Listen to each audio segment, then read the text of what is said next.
How do you observe Kriah in Jewish Shiva traditions?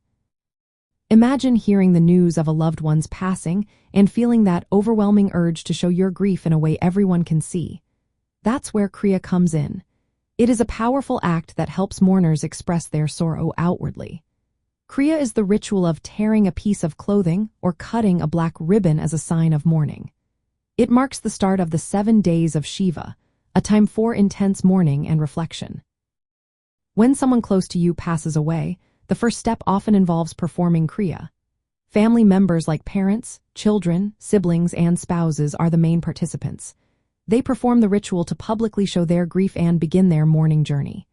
Usually, Kriah is done just before the funeral or at the graveside. If the death is announced before the funeral, mourners may tear their clothing then. The act is done while standing, symbolizing strength despite deep pain. To perform Kriah, a tear is made in an outer garment, often near the neckline. For a parent, the tear is on the left side over the heart. For a spouse, sibling, or child, it is on the right side. Some people cut a black ribbon pin to their clothing instead of tearing fabric, especially in modern times. However, tearing actual clothing is considered the proper way to fulfill the mitzvah or commandment. Before tearing, mourners often change into less expensive clothes to avoid damaging costly garments. The act of tearing represents a broken heart and a shattered world. It is a visible sign of internal sorrow and loss, signaling to the community that the mourner is in mourning. Wearing the torn garment or ribbon throughout the Shiva period keeps the grief visible.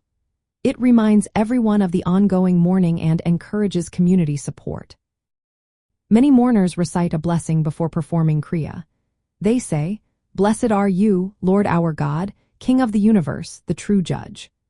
This blessing acknowledges God's justice even amid loss. For parents guiding their children through Shiva, understanding Kriah helps prepare them for this meaningful ritual. Explaining the symbolism to children as a way to show love and sorrow can make the experience more tangible. It helps children participate or understand the mourning process in an age-appropriate way. Overall, Kriah is the first step in Jewish mourning. It opens the path toward healing while reinforcing family and community bonds during Shiva.